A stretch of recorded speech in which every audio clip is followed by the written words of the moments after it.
Kishan, it's really, really nice to hear what you said. It's really refreshing that someone our age is this tapped into Jainism.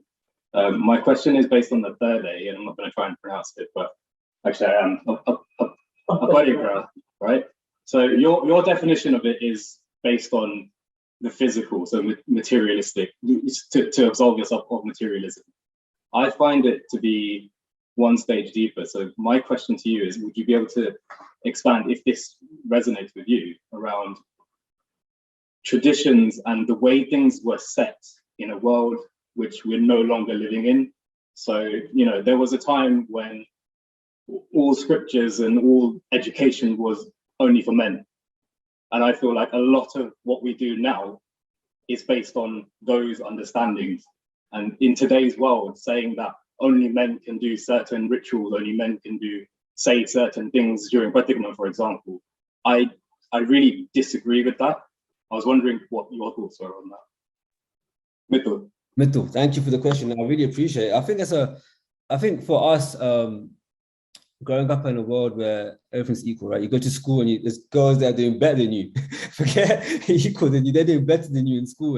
And you grow up in a world where women are just seen as your equals, literally when in the work life and in home life. And I had this question too about women as well, because I have so many friends who are in Jainism, and when in the period they can't do certain things, etc. And like, this is injustice, like how can this be happening?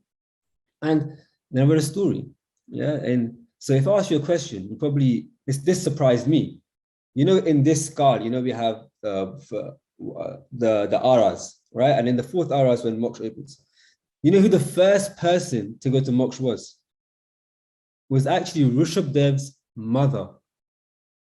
And when I started reading about Jainism before the British Empire, before the Mughal Empire, 2,500 years ago, when India was completely equal when it comes to literacy rates of women and men, I realized that actually there's more Devis than Devs. There's more Munis than male people who take Diksha.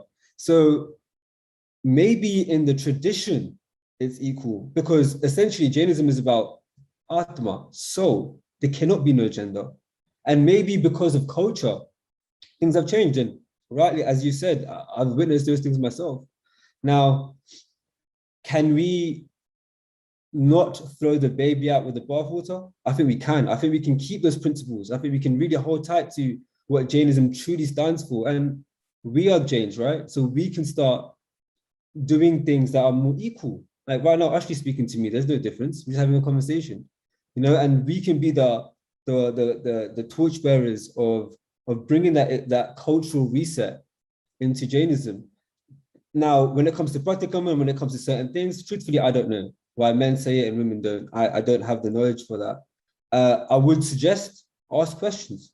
And if the questions make sense to you, keep them. If they don't make sense to you, keep asking them or change them. That's down to each individual. I really found that when I was because I traveled for a year and I got to meet so many wonderful people, and Jainism felt completely equal to me. The ideal Jainism, not the way it's carried out through Jains today in a cultural time after the British Empire. So that is something that I think we as a generation can live in and be like, look, everyone's the same. This is what Jainism is actually saying. We can be the ones that put that forward. And I hope that answered your question.